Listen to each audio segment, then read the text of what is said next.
What's going on, everybody? Welcome back to the channel. Today I want to talk about renting and buying in Fort Lauderdale. I've made a video on this topic before, but I've been getting a lot of reach outs lately. A lot of people confused just about what the best option is for them, so I just wanted to kind of make an update video and just go over some pros and cons of both of them and just give you the information that you need to know.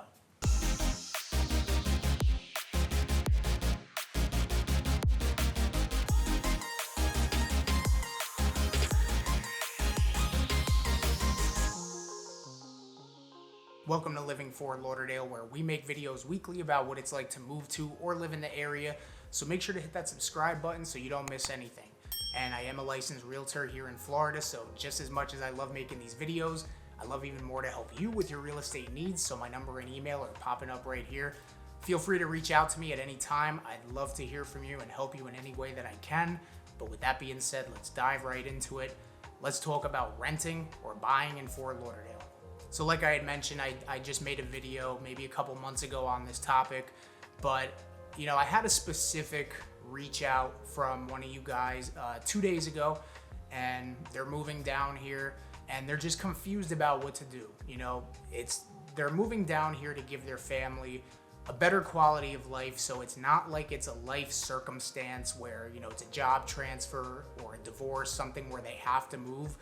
But they're moving down here to give their family a better quality of life.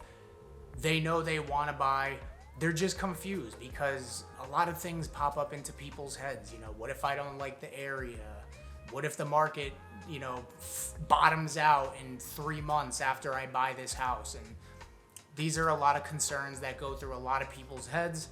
And I kind of want to just talk about some basic stuff just to maybe put your mind at ease and help you make a decision. And so the first thing that I just want to touch on, which I speak about in all my videos almost, is that in regards to what he said about what if I don't like the area, well, that's just something that I'm always going to tell you that's got to be the first thing that you take care of before you look at anything else. Before you decide if you want to rent or buy, make sure that you're dialed in on the areas down here. Watch all my videos. I have videos on a ton of different areas with more to come. You could reach out to me, obviously, and I'm happy to talk to you. But the area, the location is the one thing that you cannot change. And that's the last thing I want to see for anybody, is to find the home of your dreams in the area of your nightmares. So getting that aside, I just had to say that again. Let's talk about everybody's favorite topic, which is going to be money, specifically money up front. So obviously when it comes to buying versus renting, the money up front is going to be very different. Starting with buying, you're going to have your down payment, and you can be as low as 3% down on a conventional loan, which on a $500,000 house, that's $15,000.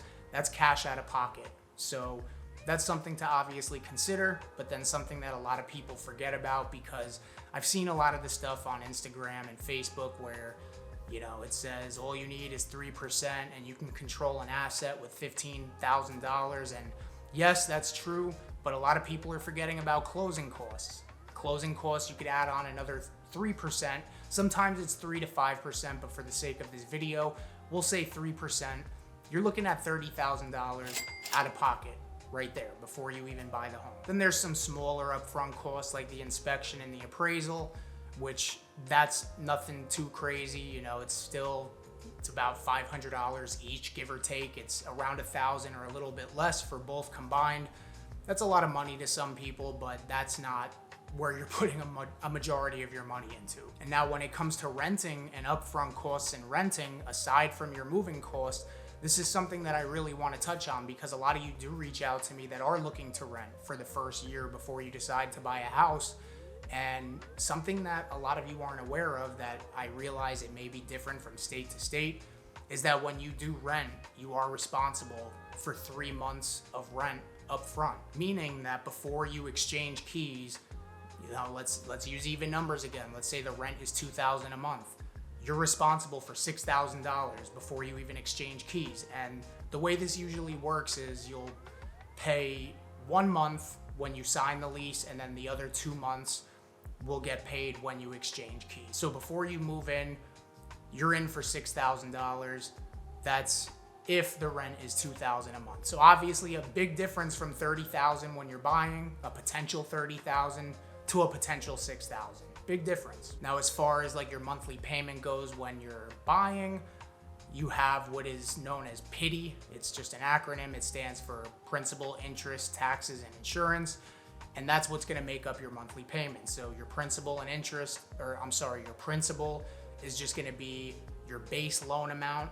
And then obviously your interest is gonna be at whatever mortgage rate you locked in at. And then you have your taxes and insurance, which are gonna be bundled in to your monthly payment.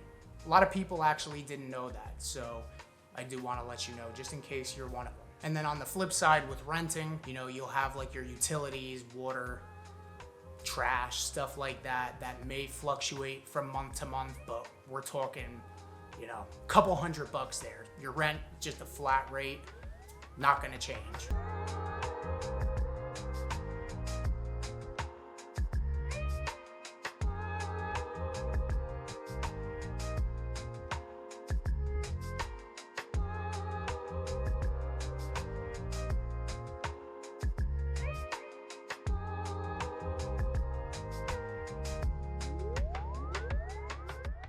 All right, so let's get into some of the qualifications. So, when you're buying, they're obviously looking at a lot more than if you were renting. They want to see predictable, stable income, but they want to see 2 years of it. Typically a lender wants to see 2 years of W-2s or tax returns. And then they're also going to look at your debt and your credit. Compared to when you're renting, a landlord typically only wants to see probably the last 3 months of pay stubs, unless maybe you're self-employed and you don't get a paycheck every month. They may ask you to see a little bit more, but typically they just want to see the last 3 months of pay stubs. They do also want to see predictable, stable income as well. Then they check your credit, your eviction history, and maybe check with past references, things like that. But it's a lot less strenuous than what they're going to be looking at if you're buying. Now, the one thing that I do want to touch on when it comes to renting is the credit portion. And this is what kind of throws a lot of people off, and I'm gonna put a graphic on the screen so you can see that when you're buying a home, you can see the credit scores laid out, the minimum credit scores for the different types of loans. Like, for example, a conventional is 620, FHA is 580. Well, thing is when you're renting, the demand is so crazy down here for rentals right now that landlords pretty much have their pick of the litter, and sometimes they want to see a 700 credit score to rent. So you have a little bit more flexibility with the credit when it comes to buying. Now, getting into some of the risks of buying, obviously it's a commitment. You're making a long-term commitment compared to renting where, you sign a lease for a year, and then after that year, you can decide what you want to do. Obviously, when you buy, you can sell your house after a year if you want, but you're still making a commitment for 30 years. And we all know that sometimes life circumstances happen, and sometimes you have to sell your house. You get a job transfer, you get a divorce. Well, that's another risk, because if you buy a house in an up market and then a life circumstance happens in a down market, that's not something you can control if you have to sell your house in a down market. Now, this isn't anything that we've been seeing these last couple years, but take it back to 2005, when a lot of people bought houses in the high market, and then life happened in 2008 and they had to sell them in a down market. So again, that's just a risk that comes along with it. It's just something you gotta know. And then obviously the last risk when it comes to buying is maintenance. You're responsible for everything essentially, compared to renting where your landlord is pretty much responsible for everything above a certain amount. And then if it's small things, they'll usually ask you to take care of it. But when it comes to maintenance, when you buy a house, that's all you. Now, some of the risks when it comes to renting, and if I'm being quite honest, I think this is the one that hurts people the most, and it's comfort.